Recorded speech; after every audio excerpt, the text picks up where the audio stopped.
Dear brothers and sisters in the Lord, ప్రభునందు ప్రియమైన సహోదరి సహోదరులారా, today's verse for our meditation is taken from the book of Proverbs, chapter 3, verse 4. ఈరోజు మన ధ్యానం కొరకు సామెతల గ్రంథం 3వ అధ్యాయం 4వ వచనం నుండి తీసుకొనబడింది. Thou find favor and good understanding in the sight of God and man.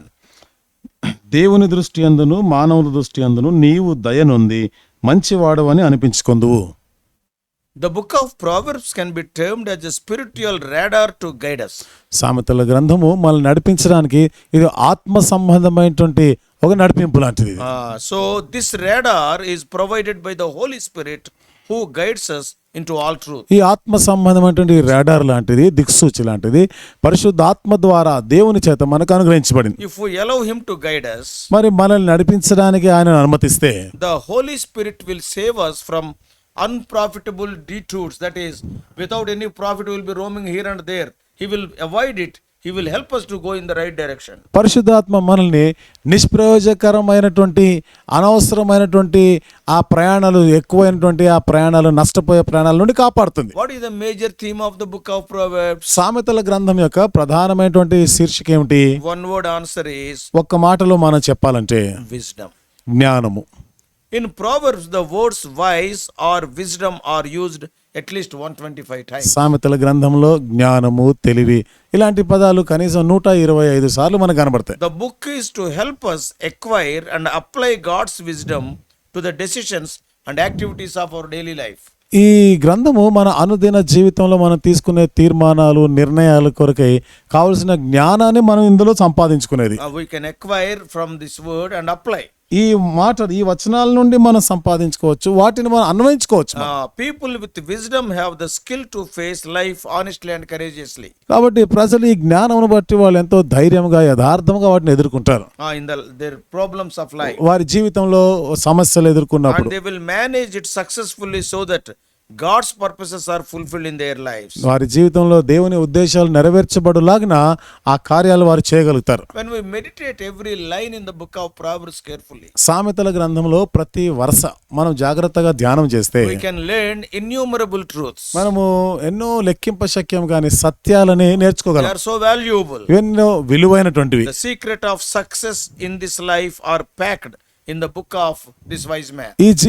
ఈ జీవితంలో విజయానికి రహస్యము ఈ వ్యక్తి రాసిన ఈ జ్ఞానం మాటలు ఈ గ్రంథంలో మనకు కనబడతాయి. Things like true wisdom, నిజమైనటువంటి జ్ఞానము, prosperity, అభివృద్ధి, being radiant and happy, etc. can be enjoyed by everyone who meditates this book and applies those truths to their lives. మనం సంతోషంగా ఉండుట తదితరమైనటువంటి అన్ని కూడా ఈ గ్రంథాన్ని చదివి ఇందులో ఉన్న సత్యాలని అన్వయింపజేసుకునే వారందరికీ కూడా ఇవి వర్తిస్తాయి. Oh, the men of this world may hate the principles of the man of God. ఈ లోకంలోని మనుషులు దైవజనుని యొక్క నియమాలని వాళ్ళు తృణీకరించవచ్చు. Because the men of this world are sinful. ఎందుకని ఈ లోక సంబంధమైన మనుషులు పాపాత్ములు. But the one who follows these principles will have a clear testimony in his conscience. అయితే ఈ నియమాలను పాటించువారు మనస్సాక్షిలో వారు తేటైనటువంటి సాక్ష్యం కలిగి ఉంటారు. Oh, as a result of that they will have steadfast consistency in their life. దానికి ఫలితంగా వారి జీవితంలో స్థిరత్వము, నిలకడ అనేది ఉంటుంది. He will command respect and goodwill from other such people. కాబట్టి అలాంటి వారి నుండి వారు Such people will command respect from others and goodwill of others. అలాంటి వారు ఇతరుల యొద్ద నుండి గౌరవము, మన్ననలు వారు పొందుతారు. If we see the verse for our meditation today, నేటి దినం మనం ధ్యానం కొరకు అనే వచనాన్ని గమనిస్తే, thou find favor and good understanding in the sight of God and man. దేవుని దృష్టి యందును మానవుల దృష్టి యందును నీవు దయనుంది మంచివాడు అనిపించుకుంటావు. It is a noble ambition, isn't it? అంటే ఇది ఎంతో ఉత్తమమైనటువంటి కోరిక కదా. Can a man or woman achieve this level of success in their life? ఓ స్త్రీ గాని పురుషుడు గాని ఈ స్థాయిలో విజయాన్ని సాధించగలరా? Yes, dear brothers and sisters. అవును ప్రియమైన సోదరి సోదరులారా, Do you see the blessing here? ఇక్కడ ఉన్న ఆశీర్వాదాన్ని చూస్తున్నారా? It is an incredible privilege to obtain favor from God and man. దేవుని దయ, మనుషుని దయ పొందుట నమ్మశక్యం కాని ఆధిక్యత ఇది. This is the highest measure and standard for a person's life. కాబట్టి ఒక వ్యక్తి జీవితంలో ఎంతో ఉన్నతమైనటువంటి కొలతలు ఇవన్నీ You కూడా. can learn right now how to achieve it. కాబట్టి వీటిని ఎట్లా సాధించాలో ఇప్పుడే నువ్వు నేర్చుకోగలవు. You first want to find favor in the sight of God and man. మొదట నువ్వు దేవుని దృష్టి యందు దయ, తర్వాత మనుషుని దృష్టిలో దయ పొందాలి. And if you are also known for good understanding, it is much better. ఒకవేళ నీకు ఈ మంచి గ్రహింపు, ఈ జ్ఞానం ఉంటే ఇంకా మంచిది, మెరుగైనటువంటి. The proverb describes being blessed and preferred by God and man, and having the reputation for wisdom and discretion. కాబట్టి ఈ సామెతలు మరి దేవుని దృష్టి, మనుషుల దృష్టిలో వివేచన, విచక్షణ ఇవి మనం కలిగి ఉండాలని మరింతగా చెప్తా ఉంది. These are great goals to reach. ఇవి మనము చేరుకోవాల్సినటువంటి ఒక గొప్ప గమ్య లక్ష్యాలు ఇవి. Something that కొంతమంది అనుకుంటారు ఏమిటంటే having a good reputation and loving favor from other men is not very important as long as God approves them. ఒక మంచి పేరు పొందుట, ఇతరుల నుండి గౌరవాన్ని మనం పొందుట ఇవి They are not much important. అంత ప్రాముఖ్యమైనది ఏమి When కాదు God కదా. approves us, దేవుడు మనల్ని ఆమోదిస్తే if I am right in the sight of God, that is sufficient. దేవుని దృష్టికి నేను యథార్థంగా ఉంటే అది చాలు అనుకుంటాను. But what Solomon is writing, అయితే సొలొమోను ఏం రాస్తున్నాడు? both are essential. రెండు అవసరమే. They are more valuable than wealth. ఇవి సంపద కన్నా కూడా ఎంతో విలువైనది. Men spend much time to acquire financial assets.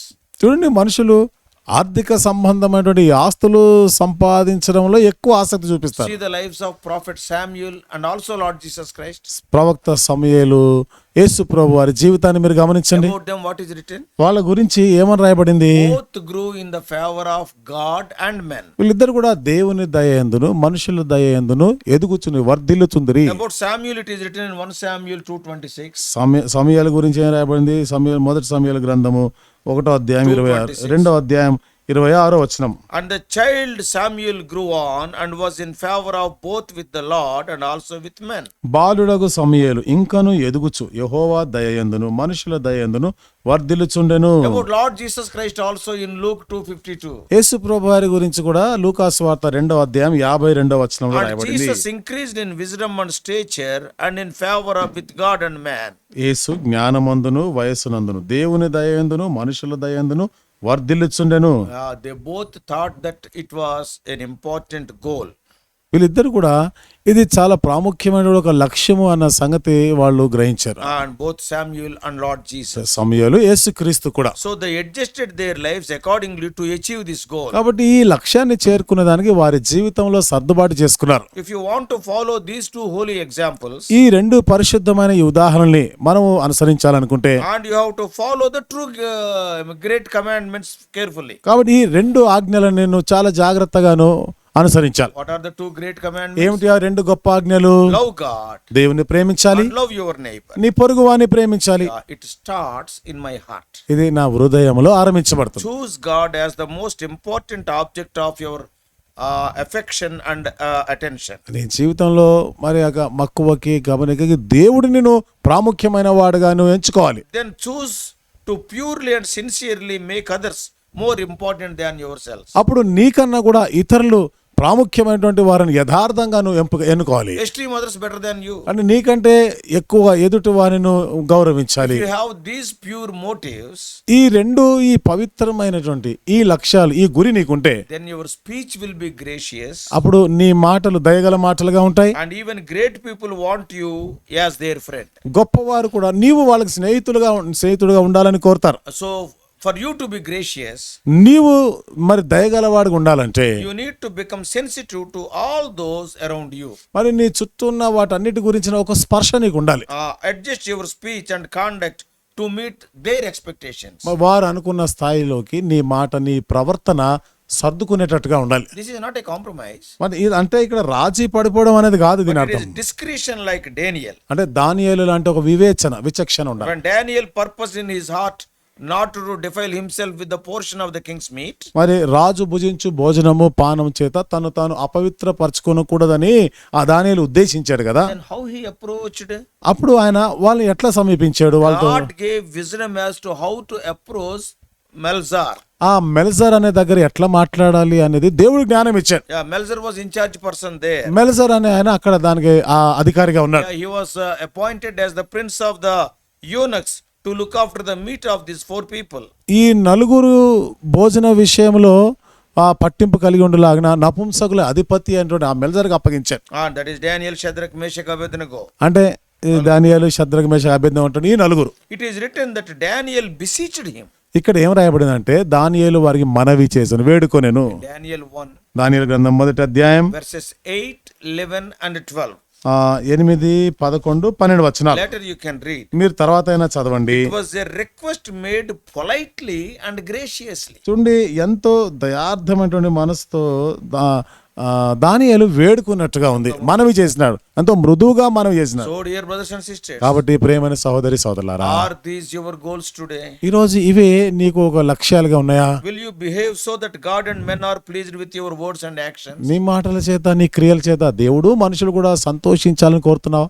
Joseph behaved so well that Potiphar, his Egyptian slave owner, put all his assets totally under his care. యోసేపు ఎంత బాగా ప్రవర్తించాడంటే ఆ ఐగుప్తుడైనటువంటి పోతిఫరు తన కలిగినది అంతా కూడా యోసేపు చేతికి అప్పగించినాడు. We read it in Genesis 39th chapter first 6 verses. ఆదికాండం 39వ అధ్యాయంలో మొదటి 6 వచనాల్లో ఆ మాటలు చదవచ్చు మనం. When he was thrown unjustly in the jail, అన్యాయంగా చెరసాల్లో వేయబడినప్పుడు he earned the same approval of the jailer. అక్కడ చెరసాల అధికారి నుండి కూడా అదే ఆమోదం ఉండింది ఆయనకి. The jail in charge also kept everyone under Joseph's control. చెరసాల అధికారి కూడా చెరసాల్లో ఉన్న వారందరినీ కూడా యోసేపు ఆధీనానికి ఇచ్చాడు. He had the favor of God. దేవుని దయ ఆయనకు ఉండినది. God was with him. దేవుడు యోసేపు తోడుగా ఉన్నాడు. And he found favor of men because of his character. తనకున్నటువంటి ఆ ప్రవర్తనను బట్టి మనుషుల దయను కూడా పొందినాడు ఆయన. To be frank, వాస్తవంగా చెప్పాలంటే though Joseph was also a prisoner, యోసేపు కూడా ఒక ఖైదీ అయినా very soon he became like the deputy superintendent of the prison. అతి త్వరలోనే ఆ చెరసాల నాయకుడికి తర్వాతి స్థానానికి వచ్చాడు. And when Pharaoh needed a wise and prudent man to oversee the preservation of the whole nation, ఆ తర్వాత ఫరోకి ఆ దేశం అంతటి కొరకై ఈ ఆహారాన్ని భద్రపరిచే దాని కొరకై ఒక జ్ఞానం గల ఒక తెలివి గల వాడు కావాలని కోరుకున్నప్పుడు no other name came to his mind. He only thought of Joseph. ఆయన మనసులో వేరే ఎవ్వరి పేరు రాలేదు, యోసేపు పేరు తప్ప. Joseph found favor in the sight of God and men. యోసేపు దేవుని దృష్టికి దయ పొందినాడు, మనుషుల దృష్టికి కూడా దయ పొందినాడు. Same is true in the life of David also. దావీదు జీవితంలో కూడా అదే జరిగింది. David behaved so well that all the Israelites loved him.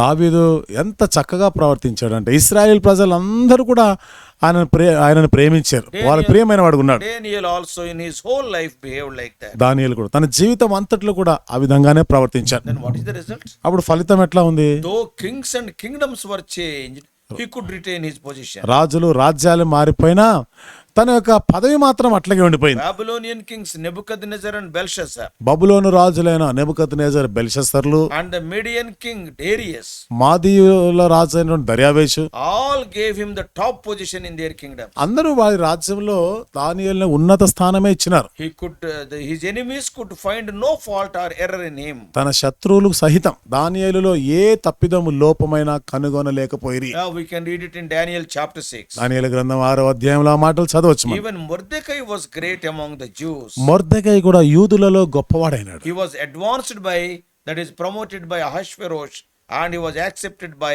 his brethren. అహష్వేరోషు ద్వారా ఆయన ఉన్నత స్థానానికి వచ్చారు. వారి సహోదరులు అందరి చేత మన్ననలు పొందినాడు ఆయన. In the word of God we are having ample examples like this. దేవుని వాక్యంలో ఇలాంటి అనేకమైనటువంటి ఉదాహరణలు ఉన్నాయి. So what does it mean? కాబట్టి ఇప్పుడు దీని అర్థం ఏమిటి? It is not an impossible task to find favor from God and man. దేవుని యొద్ద మనుషుల యొద్ద దయ పొందుట అంత అసాధ్యమైన పనేమి కాదు. But it needs our commitment. ఇక్కడ దీనికి మన యొక్క ప్రతిష్టత ఉండాలి, అంకిత భావం ఉండాలి. What about our lives? మన జీవితాల మాట ఏమిటి? So dear brothers and sisters, కాబట్టి ప్రియమైన సోదరి సోదరులారా, are you merely working, raising a family, getting older and heading to the grave? మరి నీ కుటుంబ పోషణలో వారిని నడిపిస్తూ వృద్ధాప్యానికి వస్తూ సమాధికి సమీపించిన స్థితిలో ఉన్నావా? Is that only your aim? అంటే అదొకటే నీ లక్ష్యంగా ఉందా? Are these things only the agenda of our lives? ఇక మన జీవితానికి గురి ఉద్దేశం ఇవేనా? Has your life become mechanical? నీ జీవితం ఒక యాంత్రికముగా మారిపోయిందా? Or do the lofty ideals of this proverb, what we have read, is attracting you? లేకపోతే మనం చదువుకున్నటువంటి ఈ సామెతల గ్రంథంలో ఎంతో ఉన్నతమైనటువంటి ఈ సంగతి ఇది నిన్ను ఆకర్షిస్తుందా? Not only knowing these ideals, చూడండి, ఈ ఆదర్శమైనటువంటి ఈ మాటలు తెలుసుకోవడం మాత్రమే కాదు, but apply them in your life today. వాటిని ఈ రోజు నీ జీవితానికి అన్వయించుకోవాలి. So true greatness is before you now. కాబట్టి ఒక నిజమైనటువంటి గొప్పతనం ఇప్పుడు నీ ముందే ఉంది. The word of God can perfect every flaw, every defect in your life. దేవుని యొక్క వాక్యము నీ జీవితంలో ఉన్న ప్రతి లోపము, ప్రతి తప్పిదాన్ని కూడా అది సంపూర్ణ సరి చేయగలదు, సంపూర్ణం చేయగలదు. Your job is only to read and obey.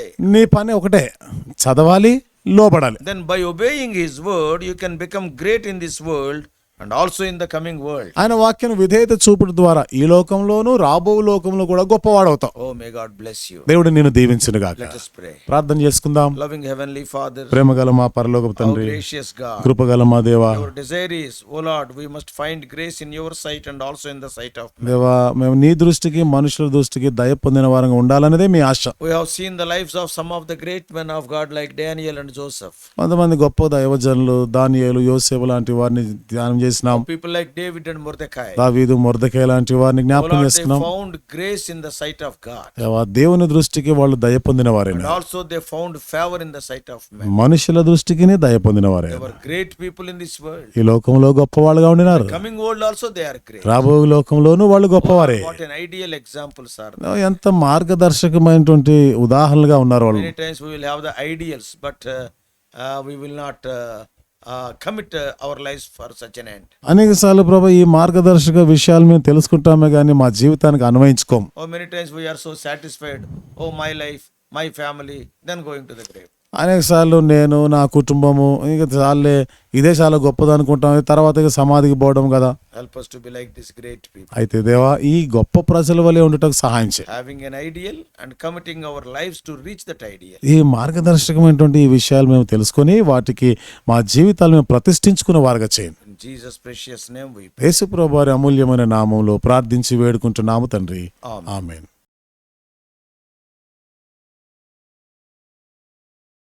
God bless you all. Please subscribe for more spiritual messages to the YouTube channel John Victor Telugu Messages.